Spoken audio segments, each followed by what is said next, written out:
So for a long time, I had a 12-button UTech Venus gaming mouse, and it had multiple buttons that I could rig to different macros or different keybinds, and with the active profile switching, I could get about 128 individual actions, and that was a good mouse. You know, I enjoyed it. It was very good for RPG games, but I started getting back into first-person shooters, you know. And you need a different kind of mouse for a first-person shooter. And I thought back to when I was playing Modern Warfare 2 and Modern War, and I was thinking, what was the real game changer then? And that was the Razer Death Adder. The choice was obvious to me. I went and I got a Basilisk Hyperspeed, and after a month of trying to convince myself that was a good mouse, I had some downtime on someone else's computer and got to play Crossout, a regular casual game, with a Logitech 402, and that's when I realized the truth. The flaws of the mouse was really obvious. Basilisk had these sharp plastic edges, it felt very light. It had random connection drops, which was the worst thing. You'd be playing, not often, but occasionally you'd be playing, it just stopped responding for about 10 seconds. So impossible to use in like Battlefield.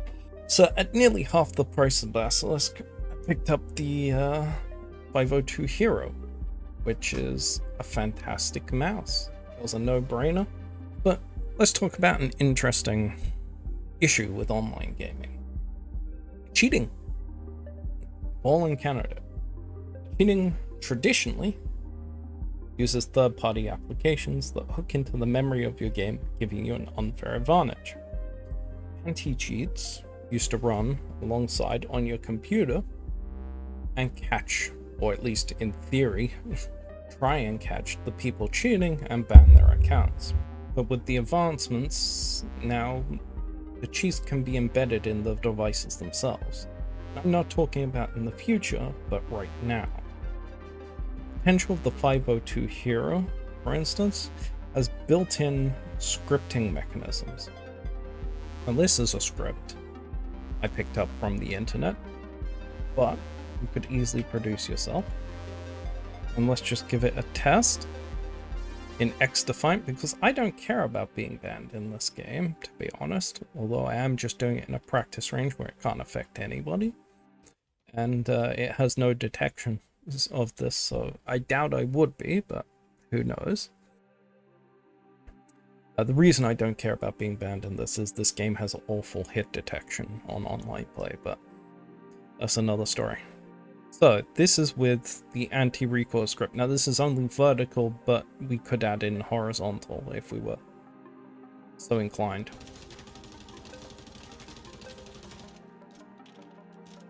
So you can see it just trails a little bit off horizontally. Maybe it goes a little too low vertically because it's dragging down a bit. But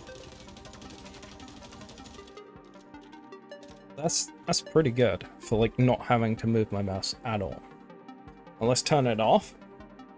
Just gonna aim straight at the center and then release.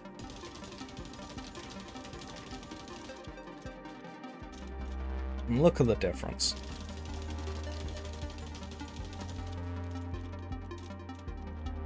Now you see there's a problem here.